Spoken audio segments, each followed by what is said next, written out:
ಯುವಕನೊಬ್ಬ ಶುಕ್ರವಾರ ನಡೆದ ಆಯುಧ ಪೂಜೆ ಸಂದರ್ಭದಲ್ಲಿ ಹೃದಯಾಘಾತದಿಂದ ಕೊನೆಯುಸಿರೆಳೆದಿದ್ದಾರೆ.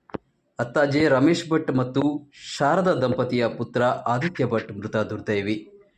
ಆದಿತ್ಯ ಅವರು ಶುಕ್ರವಾರ ತಮ್ಮ ನಿವಾಸದಲ್ಲಿ ನಡೆದ ಆಯುಧ ಪೂಜಾ ಆಚರಣೆಯಲ್ಲಿ ಸಕ್ರಿಯವಾಗಿ ಪಾಲ್ಗೊಂಡಿದ್ದರು. ನಂತರ ಅವರಿಗೆ ಎದೆನೋವು ಕಾಣಿಸಿಕೊಂಡಿದ್ದು, ಬಳಿಕ ಹೃದಯ ಸ್ತಂಭನಕ್ಕೆ ಕಾರಣವಾಯಿತು.